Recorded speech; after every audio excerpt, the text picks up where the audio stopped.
الله جل جلاله د رسول کریم صلی الله علیه وسلم په علم کې فواصل موجود دي.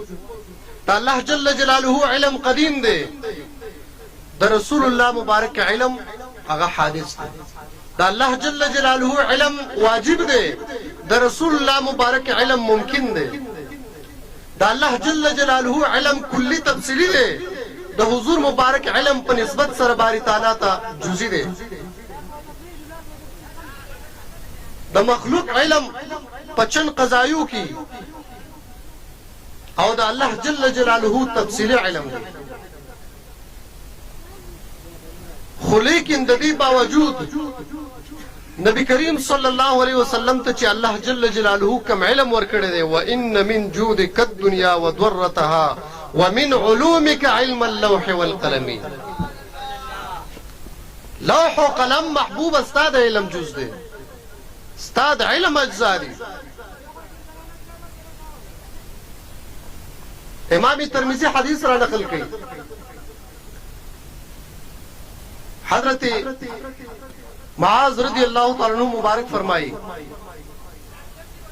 یو پیر د سحر په مانځ کې نبی کریم صلی الله علیه وسلم لګنا وخت کو تر دې و چې صبح صادق شروع کېدو والو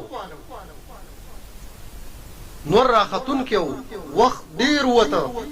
نبی علیہ الصلوۃ والسلام په دې آخري وخت کې راغی او زر زر تکبیر وتړو، مختصرا مونږ وکړو او بیا صحابه کرامو ته فرمایي چې زه ته خپل تاخير واقع بیانوم. ټول راغونډ مانځه درستو ته نبی علیہ الصلوۃ والسلام فرمایي، ترمذی شریف کې دا حدیث موجود دی او د عبد الله ابن عباس رضی الله تعالی عنہ په 2 سند باندې په 2 روایت امرا نقل کړي. نبی علیہ الصلوۃ والسلام ته فرمایي وایزه په خپل منځ کې مشغوله وما پدې منځ او رأيت ربي في احسن صورة، الله جل جلاله می په یو خسته صورت کې ولید. وای ما ته الله جل جلاله فرمایل چې یا محمد صلی الله علیه وسلم قلت لبیک، ما ورته چې لبیک یا ربي. ما ته الله جل جلاله فرمایي فيما يختصم الملأ الاعلى، د ملأ الاعلى پرشتي پس کې لګیا دي بحث مباحثه کوي.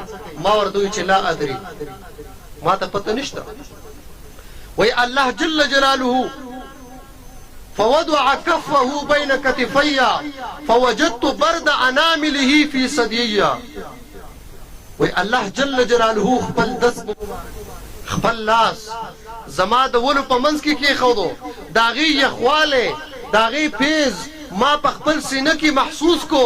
نبی علیہ السلام فرمایي د دین رستو فعلمت ما فی السماوات وما فی الارض، په دې ځمکه او په اسمانونو کې چې څه ارس الله جل جلاله ما ته عیان کو، زپای باندې پوه شوم.